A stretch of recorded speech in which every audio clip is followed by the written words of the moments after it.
Welcome to the Starfleet Training Simulator. Our system is currently configured to train command crew of Aegis-class starships. Here you may learn about the roles and responsibilities of each officer on the bridge, and how to operate all of the controls of their command stations. Feel free to experiment and get comfortable with the ship here in the simulator before moving on to the real thing. As Chief Engineer, you support all other members of the bridge crew by keeping the Aegis operating in top condition. You monitor vital status information about the ship's systems, allocate power needed for maneuvering and combat, and manage the ship's power grid to compensate for damage or boost its capabilities. You also manage the ship's repair teams and keep an eye on how visible the Aegis is to other ships in the area. Your system's display gives vital information about the status of the ship's various systems at all times. When your ship is suffering from negative effects, this panel provides information about the source and severity of the effect. As Chief Engineer, you have more detail about your ship's status than any other member of the crew. Activate your system's display now. How you allocate power determines how effective each of those systems is. As situations change, you'll need to communicate with the rest of the crew to keep them supplied with power and to anticipate when to make critical adjustments. One of your most essential responsibilities as Chief Engineer is to distribute available power between each of the ship's major systems. Try giving maximum power to engines now. Now try giving maximum power to shields. You will have to reduce power to other systems first.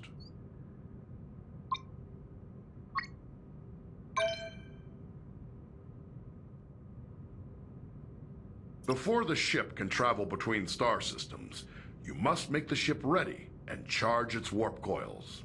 This draws a tremendous amount of power, and you will be unable to make any further changes to power allocation or routing while prepping for warp. Begin preparing for warp now. Charge the warp coils.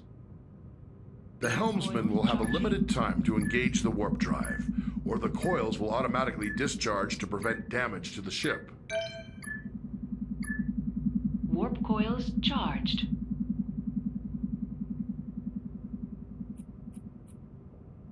When the ship sustains damage, it's up to you to deploy repair crews and get critical systems back in working order. You have a limited number of crews available. You may send multiple crews to repair a single system faster, or you may spread them out to work on multiple systems at once. Activate your repair controls now. We have simulated damage to your phaser banks and scanners. Assign repair crews to both systems to get them back to full working condition.